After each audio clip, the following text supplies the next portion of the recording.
Pengesahan revisi kedua Undang-Undang Informasi dan Transaksi Elektronik (UU ITE) dilakukan karena pemerintah ingin menjaga ruang digital menjadi lebih kondusif. Hal tersebut diungkapkan Menteri Komunikasi dan Informatika Menkominfo Budi Aristiadi di Istana Kepresidenan Jakarta.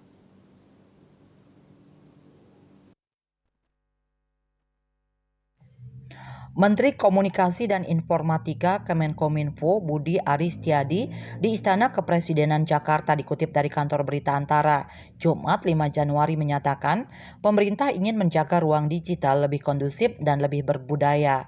Dia membantah anggapan bahwa kewenangan pemerintah terlalu besar dalam Undang-Undang ITE tersebut. Mengenai ada atau tidaknya pasal bermasalah, Budi mengatakan masyarakat nanti dapat memberikan respon. Dia juga menyatakan tidak sependapat dengan anggapan bahwa Undang-Undang ITE dimanfaatkan untuk mengkriminalisasi masyarakat. Budi Ari menegaskan Indonesia adalah negara demokrasi dan pemerintah membuka ruang bagi kelompok sipil untuk berdiskusi. Presiden Joko Widodo menandatangani Undang-Undang Nomor 1 Tahun 2024 tentang perubahan kedua atas Undang-Undang Nomor 11 Tahun 2008 tentang informasi dan transaksi elektronik.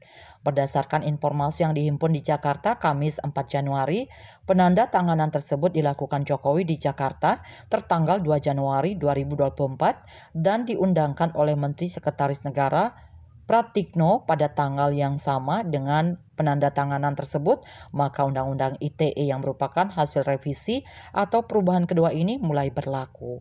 KMB Bali Pos melaporkan.